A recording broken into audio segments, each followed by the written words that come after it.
She was an out-of-work actress watching daytime television when he first caught her eye in 1998. He was a student just back from a gap year. He'd been teaching in a remote African village and impressed the locals so much they made him a chief. But didn't you have a lot of the local farmers bringing their daughters to meet you? Occasionally they do try to encourage, become friends. It's a great chat up line if you're out in the pubs in Newcastle, isn't it? You fancy being the Queen Mother of Ghana. Well, I sat and listened to the interview and saw this man in a brightly coloured dress, and I thought, I have to watch this and see what it's all about. And I must have caught sort of the middle of it whenever he was talking about being able to have 21 virgins of the village, and I was disgusted. I thought, yes, that's definitely a pervert, so...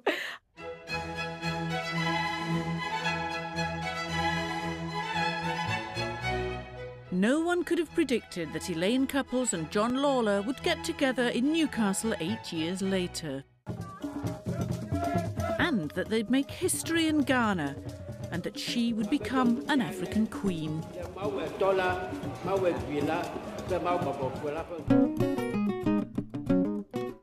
In 1997, John Lawler from Newton Aycliffe was in a mess.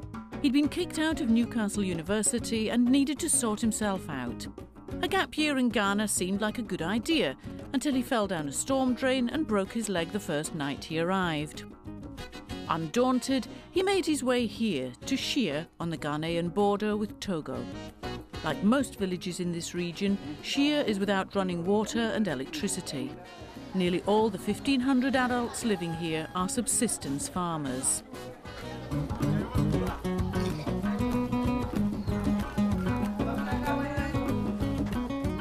John offered to teach in the newly set up secondary school. His enthusiasm and energy made a big impact. When he came, I sat down with him from time to time. We had conversations, and I observed his mannerisms. And it struck me that he could be a chief, because I perceived in him certain characteristics which are usually associated with leadership and chieftaincy. After 8 months, the village elders appointed John chief in charge of development. He was named Togby Moti I. Shire became his second home. When he returned to Newcastle, he decided to set up a gap break company called Madventurer. Today, it sends people to work on community projects throughout the world. For 8 years, volunteers have continued his work in Shire, teaching and building toilets, a school and a clinic.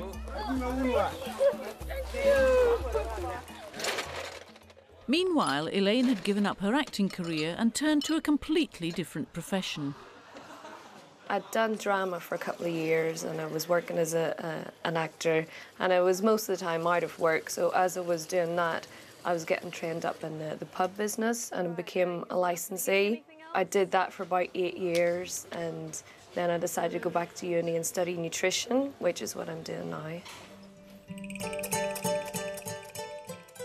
He sort of walked into the pub one night, and I was like, oh my goodness.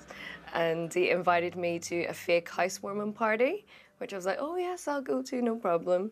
So instead of the house party, we ended up going out on a date, and it just went from there, really. I didn't recognise him first off. It wasn't until he started talking about Madventurer and about his role as a Ghanaian chief.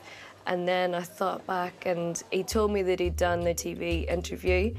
And I thought, yeah, I've seen that. Yeah, you're the pervert with the 21 virgins, aren't you? And yeah, it took him a while to talk himself out of that situation, but yeah.